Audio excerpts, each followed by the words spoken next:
ಏನಿಲ್ಲಿ open ಮಾಡಿ ಸ್ವಲ್ಪ ಒಂಚೂರು ಇದು ಓಪನ್ ಮಾಡಿ.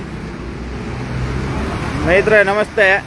ಹೆಣ್ಣೂರು ಕಮ್ಮನಹಳ್ಳಿ ರಿಂಗ್ ರೋಡ್ನಲ್ಲಿದ್ದೀವಿ ನೋಡಿ. ಒಂದು ಟಾಟಾ ಎಸಿ ಗಾಡಿಯಲ್ಲಿ ಯಾವ ಗಾಡಿ ಯಾವುದಿದು? ಹಾಂ, ಸೂಪರ್ ಎಕ್ಸ್. ಹಾಂ, ಗಾಡಿಯಲ್ಲಿ ಸರಿಸುಮಾರು 10 ಗೋವುನ ಮಾಂಸ ಮಾಡಿ ತಂದಿದ್ದಾರೆ ನೋಡಿ. ಇಲ್ಲೇ ಯಾವುದೋ ಒಂದು ಬೀಫ್ ಸ್ಟಾಲಿಗೆ ಕೊಡ್ತಿರುವಂಥ ಮಾಂಸ ಮಲ್ಸಂದ್ರದಿಂದ ಬಂದಿದೆ ನೋಡಿ. ಈಗ ತಾನೇ ಒಂದು 2 ಅವರಲ್ಲಿ ಹಸುಗಳನ್ನು ಕಟ್ ಮಾಡಿದ್ದಾರೆ. 2 ಅವರಲ್ಲಿ ಕಟ್ ಮಾಡಿದ್ದಾರೆ ನೋಡಿ. ಇದು ಮಲ್ಸಂದ್ರದಿಂದ ಬಂದಿದೆ. ಇಲ್ಲೇ ಯಾವುದೋ ಸುತ್ತಮುತ್ತ ಕಮ್ಮನಹಳ್ಳಿ ಸುತ್ತಮುತ್ತ ಇರುವಂಥ ಬೀಫ್ ಸ್ಟಾಲ್ಗೆ ಹೋಗ್ತಾ ಇರೋವಂಥ ಮಾಂಸ. ಸರಿಸುಮಾರು ಒಂದು 10 ಗೋವನ್ನ ಈಗ ತಾನೇ ಕಡಿದು ಮಾಂಸ ಮಾಡಿ ತಂದಿದ್ದಾರೆ ನೋಡಿ.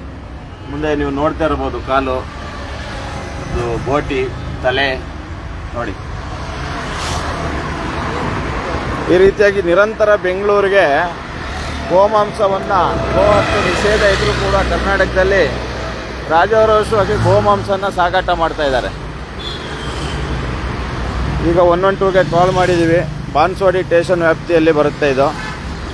ಮುಂದಿನ ಕಾನೂನು ಪ್ರಕ್ರಿಯೆಯನ್ನು ಮುಂದುವರಿಸ್ತೀವಿ ನೋಡಿ. ಗೋಹತ್ಯೆ ನಿಷೇಧ ಇದ್ದರೂ ಕೂಡ ಕರ್ನಾಟಕದಲ್ಲಿ ಎಗ್ಗಿಲ್ಲದೆ 100 ಗಾಡಿಗಳಲ್ಲಿ ಬೆಂಗಳೂರಿಗೆ ಮಾಂಸ ಸಪ್ಲೈ ಆಗ್ತಾ ಇದೆ. ಸರ್ಕಾರ ಮತ್ತು ಇಲಾಖೆ ದಯವಿಟ್ಟು ಇದ್ರ ಬಗ್ಗೆ ಸೂಕ್ತ ಕ್ರಮ ಕೈಗೊಳ್ಳಬೇಕು.